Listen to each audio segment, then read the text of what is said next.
can't diminish what Trump did as a political matter. I mean, whether you want a plurality or not, he had 16 opponents, many of them governors, senators, and he just slaughtered them all one by one without really any impediment, anything holding him back. And now, I think the more relevant point that Bill's making is today, the never Trump rump is diminished, dwindled to almost nothing. Yeah, you've got this incredibly high, historic, as I said before, historic level of support among Republicans. And no one, even though you could at least at the beginning of the administration, you looked at people like Paul Ryan and Mitch McConnell and said, well, they're going along with Trump to get their agenda done. Well, they got their tax cut. And now today they're still and they have no agenda. They're afraid of the base. They know the base is with them. I know.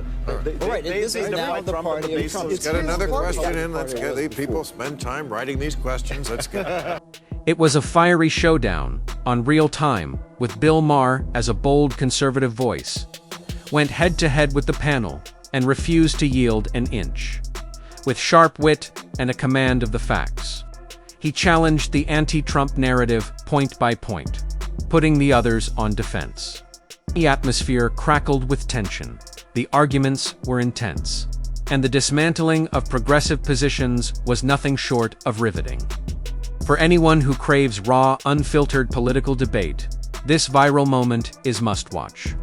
More than just a clash of ideas, it's a flashpoint in the ongoing culture war. I can understand how you could do it when the Republican Party was a party that was about economics and free markets and free. Right now, the Republican Party is defined by its suspicion and hostility toward people who look different, sound different, worship different gods. So what do you, that's the party.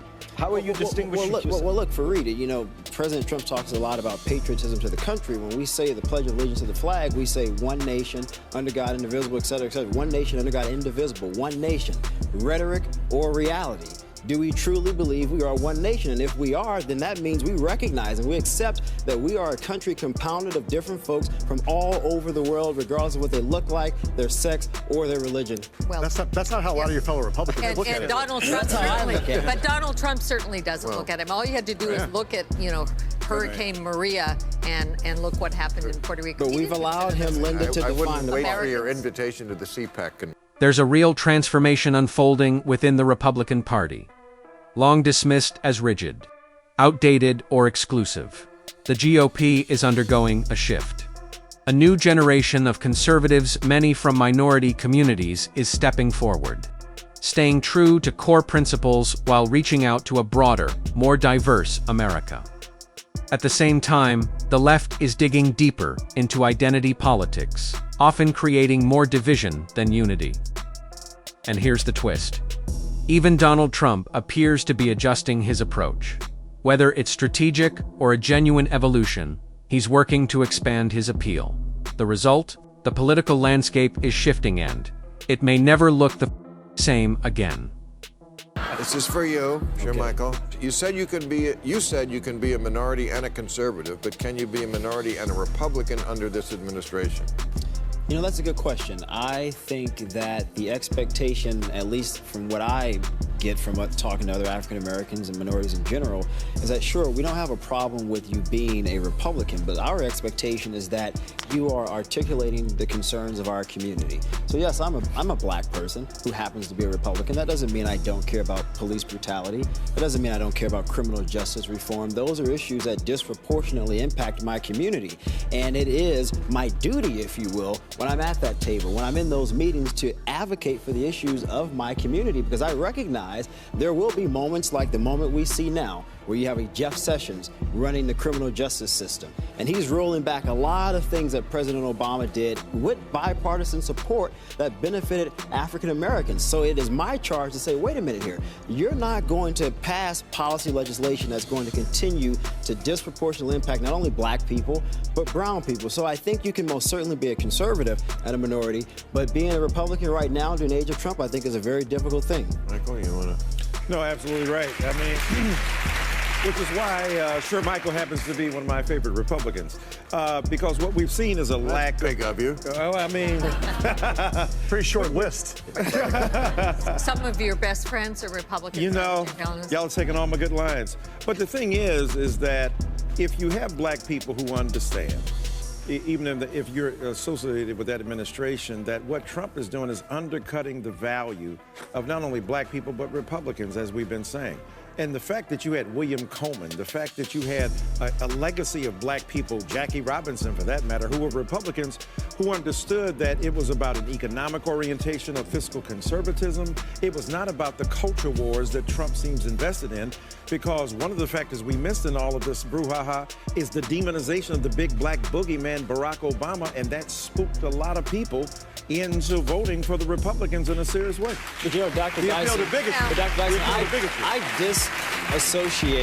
I disassociate myself as a black conservative with what we call lily white conservatism, that sort of wallows in racism, if you will, bigotry, sexism, if you will. And I think you have to make a clear distinction between the two. And where the Republican Party screws up time and time again. How do you do this? Let's be honest, the tired stereotype of conservatism as backward or closed-minded just doesn't hold up anymore. Be on Real Time with Bill Maher. The conservative guest proved it, standing firm, making a clear case, and showing just how outdated that old image really is. While conservatism once had its rigid edges, today's movement is evolving in principles, not exclusion. The fringe voices stuck in the past. They're not steering the ship.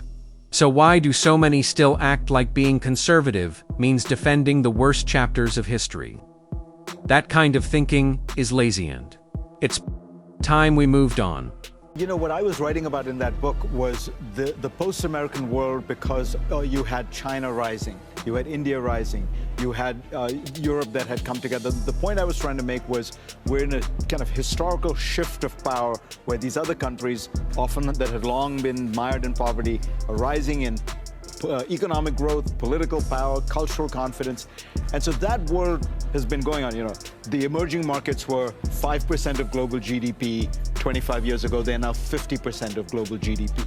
But what I did not predict was that the United States would sort of abdicate leadership of its position. Because I argued the United States would still be incredibly powerful. It would set the agenda. It represented, you know, the values. It had a way of being able to be the leader. And this shift where the United States has decided to literally just walk away from its own creation. I mean, people forget, this was the world that FDR and Harry Truman built after World War II.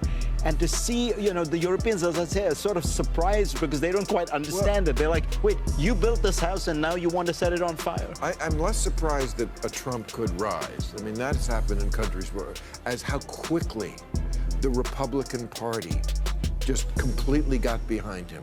It reminds me of the Neanderthals. You know, no, really. If I love ancient archaeology and that kind of stuff. So, like, you have the humans and the Neanderthals who are sharing the planet from about 100,000 BC to about 40,000 BC, and then suddenly, no more Neanderthals. I think because humans, they figured out the blowgun. So they could kill you from 10 feet away. I'm getting this from the movie Quest for Fire. But I think that. So, but like, it's like there's Neanderthals, and then suddenly the fossil gone. And that's kind of what happened to the Republicans. I think they were just there, and then they suddenly disappeared. I think what happened is, and this is, you know, gets to the point Linda was asking, what happened to my party? I think that Trump recognized, and the primaries you see this, that the base of the Republican Party was in a completely different place. There's a global shift underway in this time. America isn't leading the way. Rising powers like China and India are stepping up, while Europe grows more coordinated and assertive. This isn't just about economics, it's a full-scale geopolitical realignment. As Fareed Zakaria points out, it's not that the US is being overtaken, it's that we're stepping back by choice. After World War II, America built the very world order that now seems to be coming apart. But instead of shoring it up, we're retreating, leaving behind uncertainty, instability, and a vacuum in global leadership. What's taking shape is a post-American world. And the real question now is, does the US still want to lead? If that, hit home. Don't forget to like, subscribe, and turn on notifications. There's more sharp analysis and unfiltered debate on the way.